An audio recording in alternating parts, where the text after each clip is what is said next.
আমাৰ ভাৰতবৰ্ষ এজন ৰজাৰ নামেৰে নামাঙ্কিত হ'ল।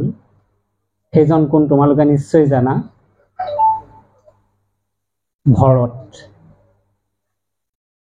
ভৰত কেইবাজনো আছে, কোনজন ভৰত সেই কথাটো সুধিলে হয়তো তোমালোকৰ মনত দ্বিধা উপজিব বা শংকা কিছু থাকিব। আচলতে সত্যযুগত এজন ভৰত আছিলে, যিজন ঋষভদেৱ নামৰ এজন ঋষিৰ পুত্ৰ, যিজনক জ্ঞানযোগী ভৰত বুলি কয়। ত্ৰেতা যুগত এজন ভৰত আছিলে, যিজন দশৰথ নন্দন শ্ৰীৰামৰ ভাতৃ ভৰত, তেওঁক ভক্তিযোগী ভৰত বুলি কয়। আৰু দ্বাপৰত এজন ভৰত আছিলে, যিজন দুষ্মন্ত শকুন্তলাৰ পুত্ৰ ভৰত, তেওঁক কৰ্মযোগী ভৰত বুলি কয়। তেতিয়াহ'লে চোৱা, আমাৰ এই ভাৰতবৰ্ষখন অতীজৰে পৰা ঋষিমুনিৰ দেশ বুলি কৈ অহা ভাৰতবৰ্ষখনত তিনিজন ভৰত, এজন জ্ঞানযোগী, এজন ভক্তিযোগী, এজন কৰ্মযোগী। জ্ঞান ভক্তি কৰ্মৰ সমাহাৰ এই ভাৰতবৰ্ষ। এই ভাৰতবৰ্ষৰেই সন্তান আমি হব, সেই পূৰ্বজসকলৰ সন্তান আমি হব। তেতিয়াহ'লে চোৱা, ইমান মহান পূৰ্বজসকলৰ যিহেতু আমি সন্তান, গতিকে আমাৰ গাতো তেখেতসকলৰ তেজ নিশ্চয় বিদ্যমান, তেখেতসকলৰ শক্তি নিশ্চয় বিদ্যমান। তেখেতসকলে যিমানবিলাক আদৰ্শনীয় কাম কৰি থৈ গ'ল, আমিওতো কৰিব নোৱাৰাৰ তেতিয়াহ'লে কোনো কাৰণ নাই, কাৰণ আমিতো সেইসকলৰে সন্তান। কিন্তু আমি পৰা নাই, বা কিছু কিছু ক্ষেত্ৰত পাৰিছো যদিও কম হৈছে। কিয়? আচলতে তোমালোকে জানা পাইছা যে আমাৰ ব্ৰেইনত অজস্ৰ সেল থাকে, গ্ৰন্থি, বহুত গ্ৰন্থি থাকে। তাৰ কিন্তু কেইটামান গ্ৰন্থিহে আমি প্ৰয়োগ কৰোঁ, বাকীখিনি নিষ্ক্ৰিয় হৈ থাকে, অৰ্থাৎ মামৰে ধৰে। আমি যদি সেই মামৰে ধৰা গ্ৰন্থিসমূহ চাফ চিকুণ কৰি তাক এক্টিভ কৰি ল'ব পাৰোঁ, তেতিয়াসকলে আমি সেই পূৰ্বজসকলৰ কাষ চাপিবলৈ বৰ বেছি কষ্ট নহ'ব হয়তো। আৰু তোমালোকে দেখিছা, কিছুমান ছাত্ৰই যথেষ্ট পৰীক্ষাতে হ'লেও যথেষ্ট নম্বৰ পায় বা ভাল ফলাফল দেখুৱায়, আৰু কিছুমানে হয়তো সিমানকে নোৱাৰে। তাৰ কাৰণো নিশ্চয় সেইটোৱেই, আমাৰ যিবিলাক গ্ৰন্থি আছে, সেই গ্ৰন্থিবিলাক, নিষ্ক্ৰিয় হৈ থকা গ্ৰন্থিবিলাক আমি উন্মুক্ত কৰিব পৰা নাই। এইটো আমাৰ দোষ, আমাৰ দুৰ্বলতা। তাৰ বাবে আমি কি কৰিব লাগিব, সেইটো এটা ডাঙৰ কথা। কিন্তু তোমালোকে প্ৰথমতে জানি ল'ব লাগিব যে আমাৰ গ্ৰন্থিসমূহ নিষ্ক্ৰিয় হৈ আছে, তাক এক্টিভ কৰিবৰ কাৰণে আমি কি কৰাৰ প্ৰয়োজন। গ্ৰন্থৰ সংজ্ঞা কি? যিসমূহ কথা অধ্যয়ন কৰি আমাৰ মন মগজুত নিষ্ক্ৰিয় হৈ থকা যিবোৰ জ্ঞানগ্ৰন্থি, সেইবোৰ উন্মুক্ত হৈ যাব পাৰে, সেইবোৰকে গ্ৰন্থ বুলি কয়। তাৰমানে গ্ৰন্থই আমাৰ মগজুত নিষ্ক্ৰিয় হৈ থকা বা সুপ্ত হৈ থকা জ্ঞানগ্ৰন্থিবিলাক উন্মুক্ত কৰাৰ বাবেই এইবিলাক গ্ৰন্থ। এতিয়া আমি মুঠতে পাতিম ৰামায়ণ আৰু মহাভাৰতৰ কথা। মহাভাৰত কোনে ৰচনা কৰিছিল বাৰু? ব্যাসদেৱ। ব্যাসটোতো এটা নাম নহয়, ব্যাসটো এটা সম্প্ৰদায়। যেনেকে শিক্ষক এটা সম্প্ৰদায়, ঠিক তেনেকে ব্যাসো এটা সম্প্ৰদায়। আমাৰ যে লিখক বুলি কওঁতে সমস্তকে সামৰি লম, ঠিক তেনেকে ব্যাস বুলি কওঁতে সেই সময়ত যিসকলে লিখা মেলা কৰিছিলে এইবোৰ, সেইসকলক সামৰি লোৱা হয়। গতিকে ব্যাসদেৱ বুলি ক'লে তোমালোকৰ যদি প্ৰশ্নটো তেনেকে আহে, 1 নম্বৰৰ প্ৰশ্নটো ব্যাসদেৱ বুলি কৈ দিলে হয়তো তোমালোকে নম্বৰ নাপাবও পাৰা, পালেও সম্পূৰ্ণ নম্বৰ নোপোৱা। কেলে নোপোৱা গম পালা নহয়? তাৰ অকমান আগলৈ গ'লে তেখেতক বেদব্যাস বুলি কয়। কিয় কয়? তেখেতে বেদ সংকলন কৰিছিলে। বহুতে ভুল কৰে যে ব্যাসদেৱে বেদ সৃষ্টি কৰিছিলে, বেদ লিখিছিলে। নহয়, ব্যাসদেৱে বেদ লিখা নাই, সংকলনহে কৰিছিলে। বেদ মানে জ্ঞান, এই জ্ঞানসমূহ সংকলন কৰি ভাগ ভাগ কৰি থৈছিলে, ঋগ্বেদ, সামবেদ, যজুৰ্বেদ, অথৰ্ববেদ এনেকুৱা কৰি। আৰু তেখেতৰ প্ৰকৃত নামটো কি জানানে কোনোবাই? তেখেতৰ প্ৰকৃত নামটো হ'ল কৃষ্ণ দ্বৈপায়ন বেদব্যাস। নিশ্চয় মনত ৰব, তেখেতৰ প্ৰকৃত নামটো কৃষ্ণ দ্বৈপায়ন বেদব্যাস। ব্যাসদেৱে, বাকীখিনি বিষয়লৈ নাযাওঁ, আমি মহাভাৰতৰ কথা আহিছে। ব্যাসদেৱে মহাভাৰত ৰচনা কৰিছিলে। এই ৰামায়ণ আৰু মহাভাৰতক আৰু এটা নামাকৰণেৰে নামাঙ্কিত কৰা হয়, আৰু এটা নামেৰে, ৰামায়ণ আৰু মহাভাৰতক। কি বাৰু?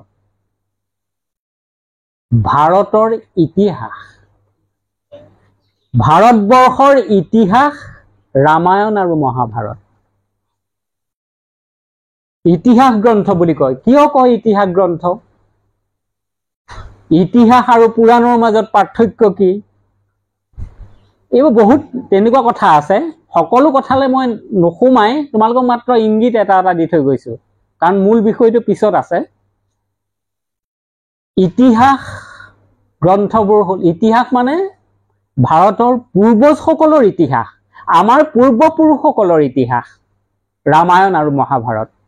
তেতিয়াহ'লেতো নিশ্চিতভাৱে আমি ৰামায়ণ আৰু মহাভাৰত পঢ়িবই লাগিব, আমি পূৰ্বজসকলৰ ইতিহাস জানিবই লাগিব। কিয় ইতিহাস কিয় পঢ়া হয়? ইতিহাসৰ পৰা ইতিহাস পঢ়িলে আমাৰ লাভ কি হয়? অতীতত আমাৰ পূৰ্বজসকলে যিসমূহ কৰ্মক্ষেত্ৰত যিসমূহ ভুল হৈ আহিছিল তেখেতসকলৰ, সেইসমূহ যাতে আমাৰ ক্ষেত্ৰত পুনৰাবৃত্তি নহয়, সেই কথাটো জানিবলৈওতো আমি ইতিহাস পঢ়িব লাগিব। লাগিবনে নাই? তাৰ লগে লগে আমাৰ জীৱনশৈলী কেনে কৰিলে, কেনে হলে, আমাৰ লক্ষ্য কেনেকুৱা উচিত, এই কথাবোৰ জানিবলৈ আমি ইতিহাস অধ্যয়ন কৰিব লাগিব। আৰু এটা কথা, ইতিহাস বুৰঞ্জী নহয় আকৌ দেই, এই কথাটো মনত ৰাখিবা। বুৰঞ্জী বুলি ক'লে ইতিহাস নহয়। ইতিহাস আৰু বুৰঞ্জীৰ মাজত অকমান পাৰ্থক্য আছে। মই দুই এটা পাৰ্থক্য তোমালোকক মই কৈ দিছো বাৰু। ইতিহাসৰ সংজ্ঞা শাস্ত্ৰই বেলেগ ধৰণে দিছে। সংস্কৃতত এটা সংজ্ঞা আছে, সেইটো হ'ল ধৰ্ম অৰ্থ কাম মোক্ষানাম উপদেশ সম্বন্ধিতম পূৰ্ববৃত্তম কথাযুক্তম ইতিহাস প্ৰচক্ষতে। তোমালোকে চতুৰ্বৰ্গ সাধন বুলি শুনিছানে নাই বাৰু? যেনেকে ধৰ্ম অৰ্থ কাম মোক্ষ, এই চতুৰ্বৰ্গ বুলি কয়। তাৰমানে ধৰ্ম অৰ্থ কাম মোক্ষ, এই চতুৰ্বৰ্গ সাধন প্ৰক্ৰিয়াৰ বাবে যিখিনি উপদেশমূলক কথা পূৰ্বতে ঘটি অহা ঘটনা প্ৰবাহৰ জৰিয়তে আমাক শিক্ষা দিয়া হয়, সেইখিনিক ইতিহাস বুলি কোৱা হয়। বুজি পাইছা? কিন্তু বুৰঞ্জীত ধৰ্ম অৰ্থ কাম মোক্ষ গোটেইকেইটাৰ কথা নাথাকিব পাৰে। গতিকে প্ৰধান পাৰ্থক্য ইতিহাস আৰু বুৰঞ্জীৰ এয়াই যে আমাক চতুৰ্বৰ্গ সাধনৰ বাবে ধৰ্ম অৰ্থ কাম মোক্ষ এইকেইটা বুজি, তোমালোকে হয়তো ভালকে দুই একে পাইছা, দুই একে নাই পোৱা, কিন্তু ইমান বহলাই আচলতে ব্যাখ্যা কৰি দিবলৈও অসুবিধা হ'ব সময়ৰ কাৰণে। পিছত হয়তো কেতিয়াবা আকৌ এনেকুৱা বিষয়ত গুচি যাম, আমি আকৌ লগ হ'ম। কিন্তু এতিয়া মানে সংক্ষেপে তোমালোকে জানি থোৱা। আচ্ছা, এইখিনি বুৰঞ্জীটো আৰু ইতিহাস যি লিখে, সি প্ৰত্যক্ষভাৱে সেই ঘটনা প্ৰবাহৰ লগত জড়িত হৈ থাকে। কিন্তু বুৰঞ্জীত যিজন বুৰঞ্জীৰ প্ৰণেতা বা ৰচক, সেইজন ঘটনা প্ৰবাহৰ লগত জড়িত হৈ নাথাকিবও পাৰে। বুজি পাইছানে? তেওঁ পিছতো কথাখিনি শুনি জানি বুজি লৈ তেওঁ বুৰঞ্জী লিখিব পাৰে। আজি আহোমৰ বুৰঞ্জী আন আমাৰ নিচিনা কোনোবাইও হয়তো লিখিব পাৰে গোটেই কথাখিনি জানি বুজি লৈ, কিন্তু ইতিহাসত সেই কথাটো নহ'ব, নিজে প্ৰত্যক্ষভাৱে থাকিব লাগিব। তুমি চোৱা মহাভাৰত যিখন ইতিহাস, সেই ইতিহাস গ্ৰন্থখনত বেদব্যাসে মহাভাৰত ৰচনা কৰিছিলে, বেদব্যাস প্ৰত্যক্ষভাৱে আছে, তাত এটা চৰিত্ৰ হিচাপে আছেনে নাই? আৰু ৰামায়ণত মহৰ্ষি বাল্মীকি ৰামায়ণ ৰচনা কৰিছিলে, ৰামায়ণ প্ৰত্যক্ষভাৱে আছে। গতিকে আৰু ঢেৰ পাৰ্থক্য আছে, সেইখিনি মই পিছলৈ থৈছোঁ বাৰু। গতিকে আমি ৰামায়ণ আৰু মহাভাৰত অধ্যয়ন কৰাটো অতি প্ৰয়োজন। তোমালোকে হয়তো ভাবিবা যে এতিয়া আমি ৰামায়ণ মহাভাৰত শাস্ত্ৰ পঢ়াৰ সময় হোৱা নাই বা বয়স হোৱা নাই, কিন্তু কথাটো তেনেকুৱা নহয়। শংকৰদেৱে কৈছিলে যে কুমাৰৰ কালতে কৰা ভাগৱত ধৰ্ম, কুমাৰ কালতে ভাগৱত ধৰ্ম কৰিবলৈ কৈছে। ভাগৱত ধৰ্ম কি? ভাগৱত পঢ়াটোৱেই ভাগৱত ধৰ্ম নহয়। বুজি পাইছানে? এই কথাখিনি জানিলেহে তোমালোকৰ নিজৰ জীৱনটো সজাব পাৰিবা। হাজাৰ হাজাৰ বছৰৰ আগতে ঋষিমুনিসকলে সৃষ্টি কৰা এই ৰামায়ণ মহাভাৰত, এইবিলাক একোখন কেৱল উপন্যাস নহয়। এইবিলাকৰ পৰা তোমালোকে সকলোবিলাক জ্ঞান পাব পাৰা, এইবিলাকৰ কাহিনীৰ জৰিয়তে। আধ্যাত্মিক হওক, নৈতিক হওক, সাংস্কৃতিক হওক, সামাজিক হওক, জীৱনবোধৰ মূল্য তাত তোমালোকে এইবিলাক অধ্যয়ন কৰি শিকিব পাৰা। মইতো এনেকৈও ভাবোঁ যে ভাওনাত, আমি মানে সকলোৱে ভাওনা চাইছা, ভাওনাত বিশেষকৈ এইবোৰৰ কাহিনীকে সোমাই নাথাকে জানো? ভাওনাত যিসমূহ কাহিনী সোমাই আছে, যদি আমাৰ চোৱাৰ দৃষ্টিভংগী শুদ্ধ হয়, ভাওনাত যিমানবিলাক জ্ঞান আছে আমি যদি বুটলিব পাৰোঁ, তেতিয়াহ'লে প্ৰকৃতাৰ্থত এজন মানুহ হিচাপে থিয় হ'বলৈ আমাক অন্য কোনো জ্ঞানৰ প্ৰয়োজন নাই। বাৰু এতিয়া আমি এই ইতিহাস গ্ৰন্থৰ অকণমান মাজলৈ গুচি যাম, কাহিনীবোৰৰ মাজলৈ অকণমান যাবলৈ চেষ্টা কৰিম দেই। শুনা আৰু শ্ৰৱণ কৰাৰ মাজত পাৰ্থক্য আছে। কেনেকে জানা? শুনিলা, কাণেৰে শুনিলা, সেই কথাটো স্থায়ী নহ'বও পাৰে, এইখন কাৰণে তোমাৰ বাহিৰ ওলোৱাৰ পিছত আঁতৰি যাব পাৰে, মনৰ পৰা আঁতৰি যাব পাৰে। যেতিয়া শ্ৰৱণ কৰিবা, কায় মন বাক্য বুলি কথা এটা আছে নহয়, শ্ৰৱণটোত মনেৰেও শুনে। আমাক যে ভাগৱত শ্ৰৱণ, ভাগৱত কাণেৰে শুনা নহয়, শ্ৰৱণ কৰা, মনেৰেও শুনা। সৰু সৰু কথা, কিন্তু তাৰ অৰ্থটো বহুত ব্যাপক। তোমালোকক সেইকাৰণে মই শ্ৰৱণ কৰিবলৈ কৈছোঁ।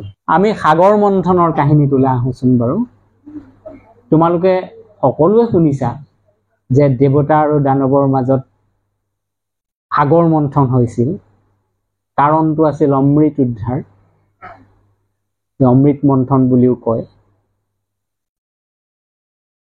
আচ্ছা, এই যিখন সাগৰত মন্থনটো হৈছিল, শাস্ত্ৰই সেই সাগৰখনক কি বুলি কৈছে? তোমালোকে চাগে বৰ পঢ়া নাই চাগে ন? ক্ষীৰ সাগৰ বুলি কৈছে। পঢ়িছা, পাহৰি গৈছা, হয় নহয়?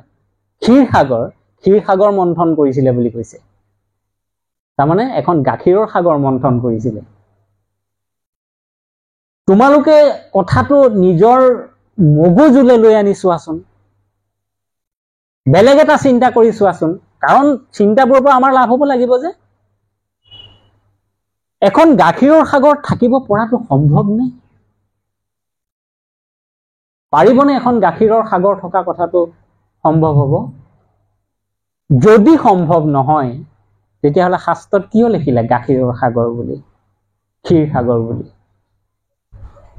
আচলতে শাস্ত্ৰৰ বা এইবিলাক গ্ৰন্থৰ প্ৰায়বোৰ কথাই সাংকেতিক, সংকেতহে দি যায়। সেই সংকেতৰ পৰা আচল অৰ্থ উলিওৱাৰ দায়িত্ব আমাৰ। গোটেই বিশ্ব ব্ৰহ্মাণ্ডখন আমি জানো, গোটেই এখন বিশ্ব ব্ৰহ্মাণ্ড। ক্ষুদ্ৰ ব্ৰহ্মাণ্ড বুলি কাক কয় জানানে? আমাৰ মানৱ শৰীৰটোক। বিশ্ব ব্ৰহ্মাণ্ডখন আমিতো বুজি পাইছোৱেই, কিন্তু আমাৰ মানৱ শৰীৰটো ক্ষুদ্ৰ ব্ৰহ্মাণ্ড বুলি কয়। ব্ৰহ্মাণ্ড কিন্তু আমি কৈ আছিলো যিটো গাখীৰৰ সাগৰৰ কথা। কেলে ক'লে গাখীৰৰ সাগৰ? গাখীৰ মঠিলে কি হয়? গাখীৰ পুষ্টিকৰ, অতি পুষ্টিকৰ খাদ্য নহয় জানো? গাখীৰৰ কিবা বেয়া হেৰি আছে জানো? একো নাই। গাখীৰ যেতিয়া আমি মঠিম, তাত মাখন, ঘিউ এনেধৰণৰ অমৃত জাতীয় বস্তুকে আমি লাভ কৰিম। আমাৰ যিখন ক্ষুদ্ৰ ব্ৰহ্মাণ্ড, ইয়াৰ ভিতৰত এখন গাখীৰৰ সাগৰ বৈ আছে। আমাৰ ইয়াত বেয়া একো নাই, সকলো ভাল। যদি কেতিয়াবা কিবা বেয়া হৈছে, সেয়া আমাৰ নিজৰ দোষৰ কাৰণেহে বেয়া হৈছে। এইখন আমাৰ গাখীৰৰ সাগৰ। ধৰি ল'বা দেই, কথাখিনি মানে নিজক বুজি, কথাখিনি বুজিবলৈ নিজলে পেলাই ল'ব লাগিব, নহলে বুজিবলৈ তোমালোকৰ অসুবিধা হ'ব। আমাৰ ভিতৰত এখন গাখীৰৰ সাগৰ বৈ আছে। ইয়াতে দেৱতা আৰু দানৱে মন্থন কৰিব এতিয়া। দেৱতা মানে ভাল শক্তিক বুজোৱা নাই জানো, আৰু দানৱ মানে বেয়া শক্তিক বুজাইছে। আমাৰ এই গাখীৰৰ সাগৰখনত দুটা শক্তি আছেই, এটা ভাল এটা বেয়া, মানে চিন্তা। এটা ভাল চিন্তা, এটা বেয়া চিন্তা, আছেনে নাই? আমি কেতিয়াবা কিবা এটা কৰিবলৈ যাম, এইটো ভাল কাম হ'ব, সমাজৰ উন্নতি হ'ব, এই কামটো মই কৰিম। আকৌ যদি আহে কোনোবাই যদি কৈ দিয়ে, নাই এইটো কাম কেলে কৰিছ, এইটো ভাল নহ'ব, অমুক নহ'ব, তমুক নহ'ব, এইটো কৰিব নোৱাৰ, এইটো বেয়া শক্তি এটা আহিলে। তাৰমানে এই যিটো টনা আজোৰা, এইটো সংগ্ৰামটো মুখামুখি সংগ্ৰাম নহয়, টনা আজোৰা। এবাৰ ভাল চিন্তা আহে, এবাৰ বেয়া চিন্তা আহে, এবাৰ ভাল চিন্তা আহিব, এবাৰ বেয়া চিন্তা আহিব। সেই সাগৰ মন্থনত যেনেকে বিষ ওলাইছিলে, তাত শিৱই পান কৰিছিলে, হয় নহয়? এই আমাৰ এই চিন্তাবোৰৰ মাজত কেতিয়াবা বিহৰ নিচিনা বস্তু ওলাব, কেতিয়াবা এনেকুৱাই তিক্ত হৈ যোৱা যায় আমাৰ, যে নাই মই এইবোৰ কাম নকৰো, আৰু ইমান আৰু তিৰস্কাৰ, ইমান আৰু কথা শুনিমনে? নহব। শিৱই যেনেকে বিষখিনি এইখিনিতে গলাধকৰণ কৰি থৈ দিলে, আমিও সেই বিষবিলাক সীমানতে আবদ্ধ কৰি ৰাখিব লাগিব। আমি হজম কৰিব পাৰিব লাগিব। তাত সেই সাগৰ মন্থনত মন্দৰ পৰ্বত ব্যৱহাৰ হৈছিলে। জানা, মন্দৰ পৰ্বতক বহুতে মেৰু পৰ্বত বুলিও কয়। আমি যদি আমাৰ দেহটোক, আমাৰ যিডাল মেৰুদণ্ড, সেই মেৰুদণ্ডডালক যদি মেৰু পৰ্বত বুলি ধৰিলো, কেইটা বস্তু পালো? আমি মেৰুদণ্ড বা মেৰু পৰ্বত পালো, দৈত্য দানৱ বেয়া দুটা শক্তি পালো, এখন গাখীৰৰ সাগৰ পালো, পালো নে নাই? তাত আমি সেই মন্থন কোনটো? এই ভাল চিন্তা বেয়া চিন্তা যিটোৰ মাজত যুঁজ, সেইটোৱে মন্থন। তাতে আকৌ কুৰ্ম অৱতাৰ হৈছে সাগৰ মন্থনতে। কুৰ্ম মানে কি? কাছ। কাছৰ বৈশিষ্ট্য কি? প্ৰয়োজন হলে মূৰটো ভিতৰলৈ ভৰাই থব পাৰে। আমাৰ ৰিপুবিলাক যে আছে, লোভ মোহ কাম ক্ৰোধ, সেই ৰিপুবোৰ আমি প্ৰয়োজন সাপেক্ষে কাছৰ নিচিনাকে সুমুৱাই পেলাব পাৰিব লাগিব। ৰিপু দমনহে কৰিব পাৰি, নিঃশেষ কৰিব নোৱাৰি, কিন্তু দমন কৰিব পাৰিব লাগিব, তাক সুমুৱাই পেলাব লাগিব। তেনেকে সুমুৱাই সুমুৱাই মন্থন কৰি কৰি আমি অৱশেষত যিটো বস্তু পাম মানে আমি এইটো শুদ্ধ কাম হ'ব, এইটো মই কৰিমেই, আৰু এইটো কৰিলা তোমাৰ সন্তুষ্টি আহিলে, সেইটোৱে অমৃত নহয়নে? হয়নে নহয়?